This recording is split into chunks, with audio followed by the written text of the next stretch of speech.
ओम नमो भगवते वासुदेवाय। ओम नमो भगवते वासुदेवाय।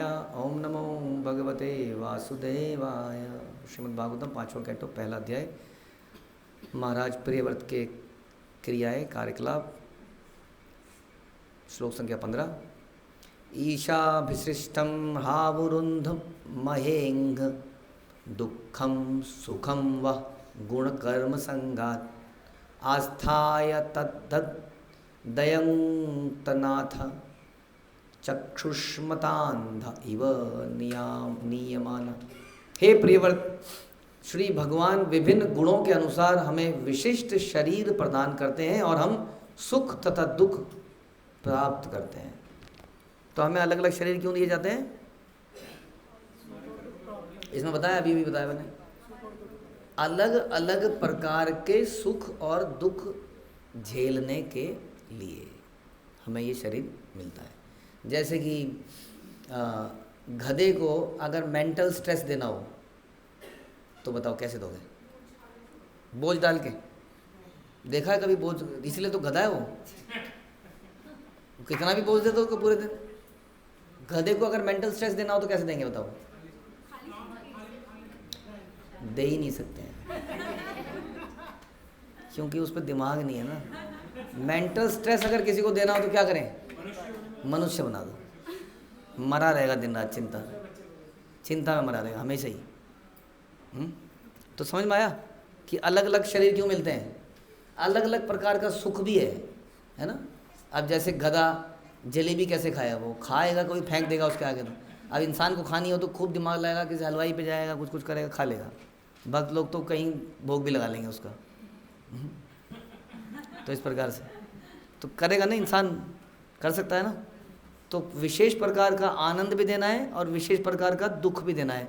तो विशेष प्रकार का शरीर मिलता है। शरीर बना ही इसलिए है, जब हमारी डेथ होती है तो एक पर्टिकुलर तरीके के सुख दुख हम भोग चुके हैं, अब डिफरेंट तरीके का भोगना है उसके आगे।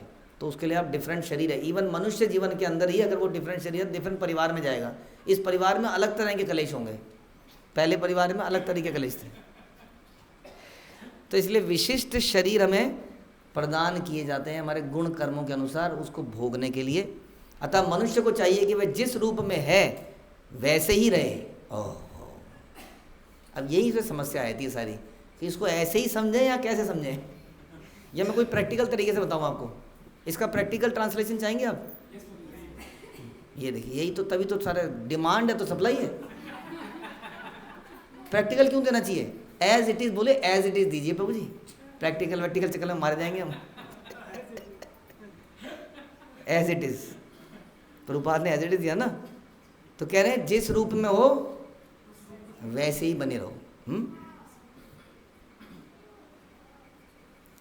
गोरे रंग पे ना इतना गुमान कर। कौन बोलता है? काला। तो काले को क्या करना चाहिए? लिखा ना उसी रूप में। अब मैं बिल्कुल लिटरल सेंस में चला गया। मैं जैसा रूप मिला है, आपकी नाक टेढ़ी है, आपकी इच्छा थी काश नाक सीधी हो जाती है, तो क्या करें? वो टेढ़ी नाक में ही खुश रहो। जैसा ये लिखा है इसमें, जिस रूप में है वैसे ही रहें। अब इसके और भी कई मतलब है। रूप का मतलब ये हो गया कि जो आपकी मटेरियल कंडीशन है, उस मटेरियल कंडीशन को बदलने के लिए भरसक बहुत ज़्यादा प्रयास करने की आवश्यकता नहीं है, क्योंकि वो हमारे पुराने कर्मों से है। तो उसका सोल्यूशन भी यही कि कर्मों को ठीक करके ही वो आगे के लिए ठीक किया जा सकता है, या अल्टीमेटली भगवान के धाम में जाया जा सकता है। इसलिए फोकस कहाँ होना चाहिए हमारा?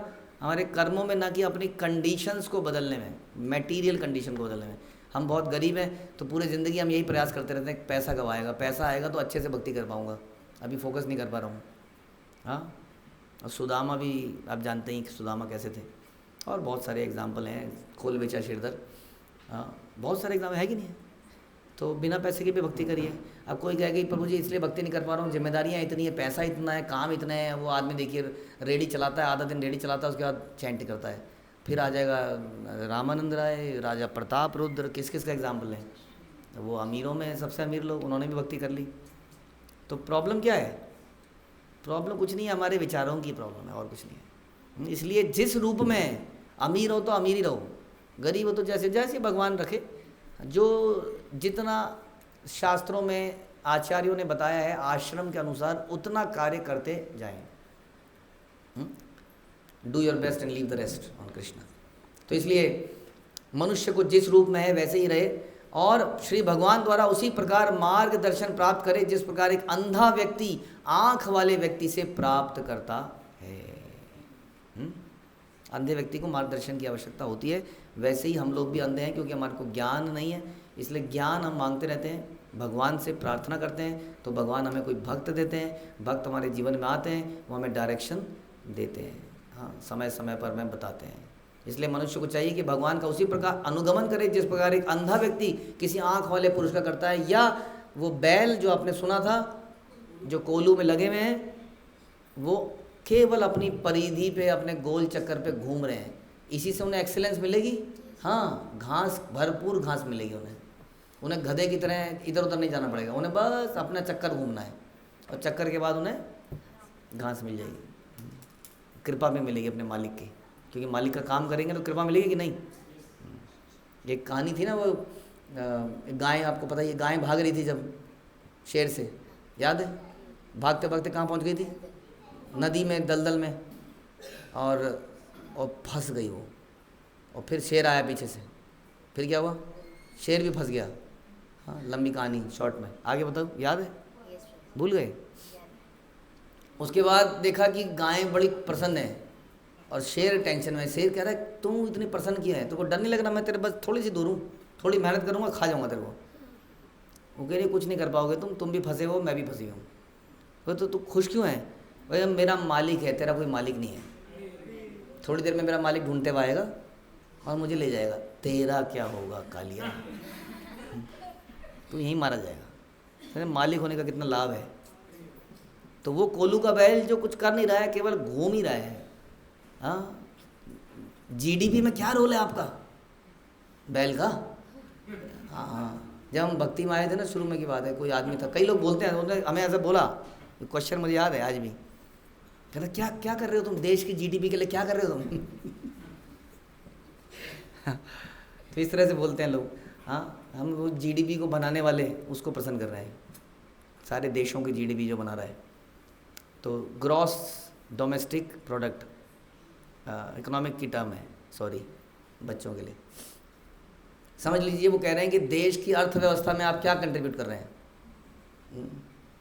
तो बैल जैसे कुछ नहीं कर रहा है, बैल अपने मालिक को प्रसन्न कर रहा है, वैसे हम भी अपने मालिक को प्रसन्न कर रहे हैं। मालिक को प्रसन्न करके सब कुछ प्राप्त हो जाता है। ये बहुत बड़ा विषय है वास्तव में। आए दिन मैं ये बात सुनता हूँ, बिकॉज हम लोगों के बीच में रहते हैं ना। क्या सुनता हूँ पता है? कि यहाँ पर पक्षपात होता है आए दिन। कोई स्कूल में बोल देता है, कोई कांग्रीगेशन में बोल देता है, दिन रात ऑफिसों में भी आपने सुना होगा पक्षपात होता है। अगर आप मेरी राय मानो तो इस बात को मान लो कि दुनिया से पक्षपात कभी नहीं हटाया जा सकता। कृष्णा भी अपने भक्तों का पक्षपात करते हैं। तो क्या किया जाए ऐसे में? दिस इज नॉट, क्या कहेंगे, न्याय नहीं है, जस्टिस नहीं है। क्या करें ऐसे में? आपको क्या लगता है, बताइए, जो भी इससे पीड़ित हैं इस पक्षपात से, क्या करें ना? आप भी कुछ ऐसा करो कि आपके प्रति फेवर हो जाए। क्या ये चमचागिरी नहीं है? मालिक को प्रसन्न करने को आप चमचागिरी कह लीजिए या जो आपको ठीक लगे। एक कंपनी के अंदर एक ऑफिसर जो अपने मैनेजर के लिए काम करता है, उसको प्रसन्न करता है, आपको मालूम कंपनी भी उससे प्रसन्न रहती है। This is the thing.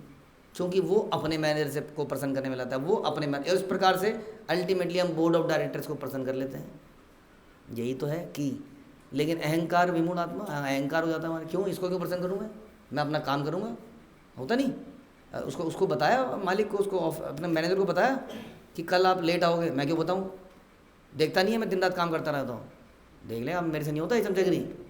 अब आएगा 10 बजे आना था, 11 बजे आएगा, वो डांट पड़ जाएगी आते ही, बस उसका मुंह फूल जाएगा। और उसके विपरीत एक दूसरा व्यक्ति जो बता रहा है, sir I am going sir, कोई काम तो नहीं है सर, कल मैं थोड़ा सा लेट हो जाऊँगा। और मालिक प्रसन्न। बताइए, इतना सा काम करने में हमारी ईगो करने नहीं देती है उसको, और इतना ही करना है।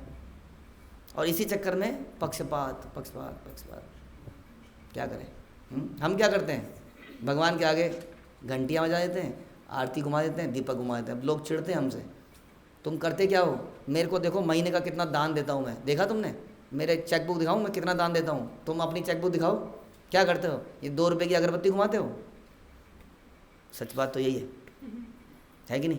कितने ऐसे धन्ना सेठ हैं जिससे हम लोगों का काम चलता है, हम लोग दान देते हैं उतना, लेकिन फिर भी भगवान कहते हैं भक्त्या मामा जानती, और कहते हैं दान देने से नहीं होगा। बताओ, ये और लिख देते हैं भगवान जगह जगह पर।